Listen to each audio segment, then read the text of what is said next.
আজকে সনাতনীদের পক্ষ থেকে বিশেষ করে আমার মতুয়া সম্প্রদায় বিএনপিকে লক্ষ লক্ষ ভোট দিয়ে জিতিয়েছে। এটা তাদের একটা বড় ত্যাগ।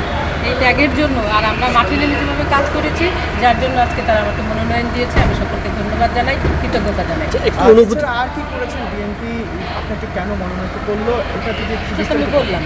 আরও যদি কিছু থাকতো, যেমন আচ্ছা, এরপরে আমরা আপনার একটি ভাষণ সমালোচিত হচ্ছে 52 বছর আওয়ামী লীগের সাথে ছিলেন, সেই বিষয়ে যদি একটু ব্যাখ্যা দিতেন। আমাকে বিভিন্ন ধর্মীয় অনুষ্ঠানে যে ভাষণ দিতে হয়েছে, বিভিন্ন সময় বক্তৃতা করতে হয়েছে, বিভিন্ন সময়ে রাজনৈতিক প্রেক্ষাপটে আমাকে বিভিন্ন কথা এক এক সময় বলতে হয়েছে, এবং সেটা আমি কখনোই কোনো মিথ্যাচার করিনি, সত্য কথাই আমরা বলেছি।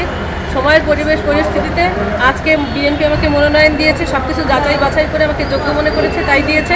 আমি তাদের সেই মনোনয়নকে যথাযথ মর্যাদা দিয়ে পালন করার চেষ্টা করব। এবং 2025 সালে নভেম্বরের 8 তারিখে আমার এই মতো সম্প্রদায়কে নিয়ে আমি বিএনপিতে যোগদান করি।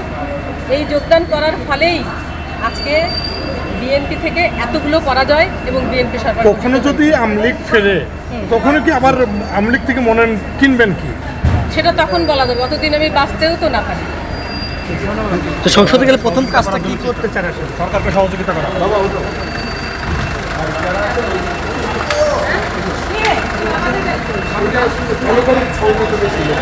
না, আমাদের ওই দিকে কিছু সময় দেখছি।